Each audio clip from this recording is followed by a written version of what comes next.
मेरे ऊपर सवाल खड़े करने की जरूरत नहीं है। मैं तो यहाँ बैठी हूँ और कल घटना हुई जब से यहाँ बैठी हूँ विधानसभा में मेरे बराबर कोई आवाज उठाने वाला नहीं है।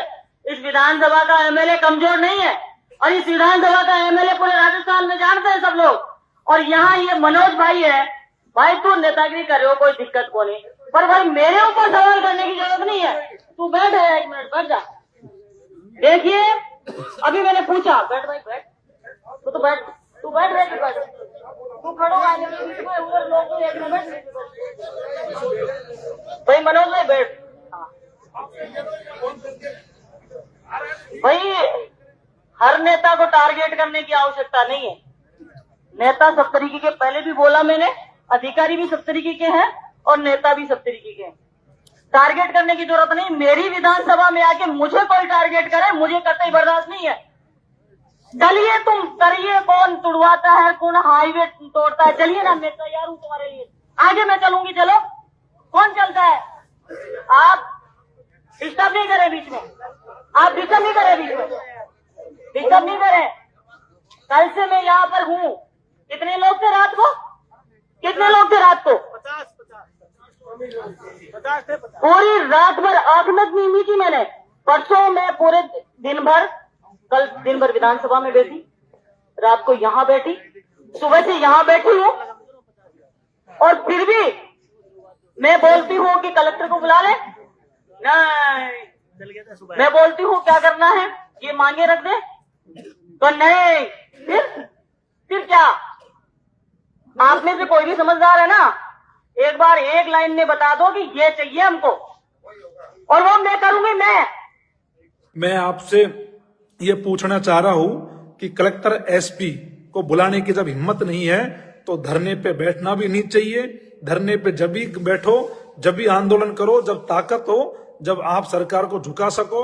आप कह रही थी मेरी मुख्यमंत्री नहीं मानता, आप जनप्रतिनिधि क्यों नहीं मानता? आप बात करो, आपको जनता ने चुन के भेजा है।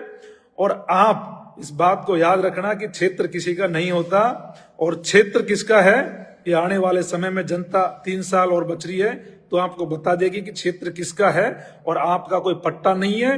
जहां पर भी युवा, किसान, नौजवान मनोज मीणा को न्याय की लड़ाई में कभी भी याद करेंगे, मैं वहां हाजिर रहूंगा, न्याय की लड़ाई लड़ूंगा। मनोज मीणा का कोई क्षेत्र नहीं है। तो इंदिरा जी आपको मैं बता दूं, राजस्थान के जितने भी जगह है जहां भी मेरे को लोग बुलाएंगे, गरीब, शोषित, वंचित, पीड़ितों के न्याय की लड़ाई के लिए मैं पहुंचूंगा। और ये क्षेत्र कोई आपकी कोई जागीर नहीं है, आपका कोई क्षेत्र का पट्टा नहीं है। जनता ने आपको चुना है, उनके लिए लड़ो। किसी पर आप एहसान नहीं कर रहे, जनता के लिए लड़के। लेकिन आप मनोज मीणा से कहो कि मेरे क्षेत्र में क्यों आए, तो मैं तो न्याय दिलाने के लिए आया था। मैं तो उस बुजुर्ग मां को न्याय दिलाने के लिए आया। लेकिन आपने क्या किया, जब समझौता करना था तो कल ही कर लेते, कल ही घर चले जाते। फिर जनता को आज गुमराह क्यों किया कि हम अपराधियों को पकड़ने तक धरने पे बैठेंगे। फिर मैंने कहा विधानसभा कूच करेंगे, मैंने कहा कि हाईवे जाम करेंगे, और मैंने इतना कहा कि आप कलेक्टर से पूछ लो कलेक्टर आ रहा है कि नहीं आ रहा। तो आपसे वो नहीं पूछा गया। मैंने कहा कि आप जनप्रतिनिधि हो मेरे भाई हो, तो आप कलेक्टर से पूछ लो मैडम कि कलेक्टर साहब आएंगे या नहीं आएंगे। तो कहा कि मेरे क्षेत्र में राजनीति नहीं करने दूंगी। आज राजनीति आपने एक लाश पे करी है और पूरे क्षेत्र की जनता ने आपको देख लिया कि आप कैसी राजनीति करती हो। हमारे क्षेत्र कोडई में घटना हो गई, बुजुर्ग महिला के पांव काट दिए।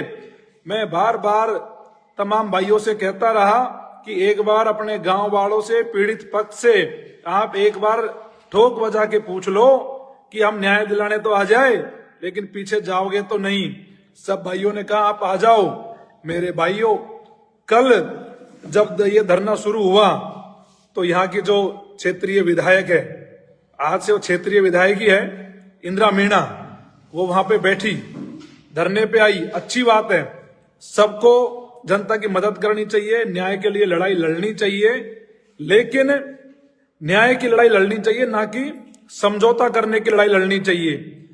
पूरी जनता के सामने जब कल एसपी साहब आके कह के गए थे कि आप 10 दिन हमें दीजिए, 10 दिन में हम इसका खुलासा करेंगे। जब 10 दिन की बात कल चल रही थी तो इंदिरा जी ने कहा कि 10 दिन हम नहीं देंगे, हम धरना चलाएंगे और अपराधियों को जब तक पकड़ोगे नहीं हम यहीं बैठे रहेंगे। और इंदिरा जी आज भी धरने पे बैठी रही। जैसे ही ग्रामीणों ने मेरे से कहा कि मनोज भाई आपको आना पड़ेगा, जैसे ही मैं यहां पहुंचा तो मैडम इंदिरा, उनके जो सलाहकार है, राजनीतिक जो दलाल हैं, उन लोगों के पेट में दर्द हुआ। मैंने पहुंच के यही कहा कि ऐसी घटनाएं क्षेत्र में नहीं होनी चाहिए। ऐसी घटनाएं जब तक बंद नहीं होंगी, जब तक काम चलने वाला नहीं है। ये लड़ाई मुआवजे की नहीं है, ये लड़ाई न्याय की है। और मनोज मीणा आज न्याय के लिए जस्टाना बिरसा मुंडा सर्किल पर आया था। जैसे ही वहां पर बातचीत हुई जनता के बीच में, तो जनता से हमने एक ही बात रखी कि अपराधियों को पकड़ा जाए और एसपी कलेक्टर को जनता के बीच में बुलाया जाए। कुंडली में गुड़ मत फोड़ो, जो भी बात है उसको सामने करो और सामने एसपी कलेक्टर ये कह दे कि भाई हम 2 दिन में पकड़ेंगे, 3 दिन में पकड़ेंगे, तो जो भी होगा जनता के सामने होगा, तो आप इतना कर लो। और अगर एसपी कलेक्टर नहीं आते हैं तो हम विधानसभा का कूच करेंगे, हम हाईवे को जाम करेंगे। ये बात मैंने मेरे भाइयों आज इस धरने में कही थी। लेकिन मेरी बातें यहाँ के जो क्षेत्रीय विधायक हैं उनको रास नहीं आई। उनके पेट में दर्द हो गया कि मनोज मीणा क्यों आ गया, उनके दर्द हो गया कि नरेश मीणा क्यों आ रहा है। और इंदिरा जी माइक लेके कहती है कि मेरे क्षेत्र में राजनीति मत करो, मैं किसी को राजनीति नहीं करने दूंगी। अब एक घटनाक्रम हुआ कोडियाई में, एक वृद्ध महिला की खेत में बकरी चराते समय कुछ लोगों ने हत्या की और 2 दिन से कोडियाई गांव और आसपास के लोग बोली विधानसभा लोगों ने मूवमेंट कर रखा था। मेरी आज टोंक कोर्ट में मुकदमा नंबर 166, 167 दोनों मुकदमों में आज मेरी डेट थी। मैं दिन भर से कोर्ट में था। 5:15 में मैं कोर्ट से फ्री हुआ और उसके बाद में मैंने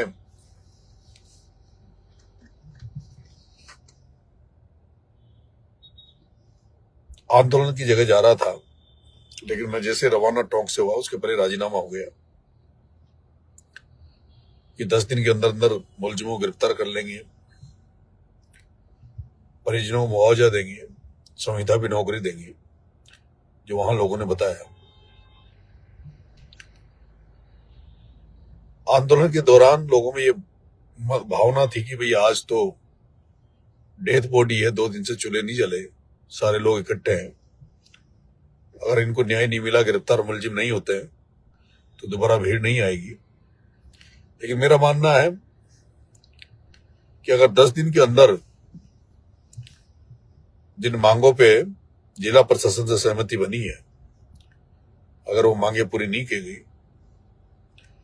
तो मैं 14 तारीख को डेट दिए प्रशासन ने, उसकी डेडलाइन है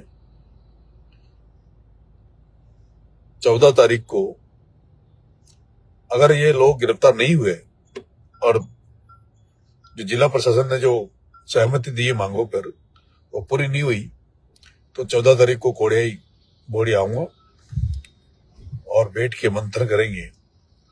और केवल कोडियाई वाला मामला नहीं, बामनवास का जो जहारा का मामला है, जब ये घटनाएं आसपास हुई है, उन तमाम बातों को लेकर, जो कानून की व्यवस्था है उसको लेकर हम वहां आसपास बात करेंगे और उसके बाद में सवाई माधोपुर में एक बड़ा आंदोलन करेंगे।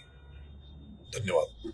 10 दिन में हमारे पास जो मैक्सिमम रिसोर्सेज है, ये भी केस और इसके साथ में जो अपने दायरा वाला केस पेंडिंग चल रहा है उसको भी हम इस केस के साथ में टेकअप करेंगे, क्योंकि पूरी टीम, क्योंकि इसमें डेटा बहुत कॉमन है और ये भी चांसेस हो सकता है कि दोनों केस के अंदर अक्यूज भी सेम हो, तो दोनों केसेस को हम एक साथ टेकअप करेंगे। और उसके अंदर एसआईटी की गठित हो चुकी है, 10 मेंबर की एसआईटी है, काम उसमें चालू हो गया है, 4 मेंबर एसआईटी के काम कर रहे हैं, बाकी यहाँ है, जैसे ही यहाँ से हम फ्री होंगे उस काम में लग जाएंगे। दूसरी एक आप लोगों से मैं कहना चाहता हूँ, जो भी आपकी कमेटी है मैडम, उनमें से कोई भी एक आदमी 2 दिन के अंतराल में, 3 दिन के अंतराल में, जब भी उसको टाइम मिले, वो शाम को मेरे से कॉन्टेक्ट कर सकता है और पुलिस थाने पे शाम को हमारा कैंप रहेगा, पूरे दिन की मॉनिटरिंग के बाद में कि दिन में क्या कार्रवाई हुई है। तो कभी भी 2 दिन में 3 दिन में आप कमेटी मेंबर को वहां भेज सकते हो कि टीम क्या काम कर रही है।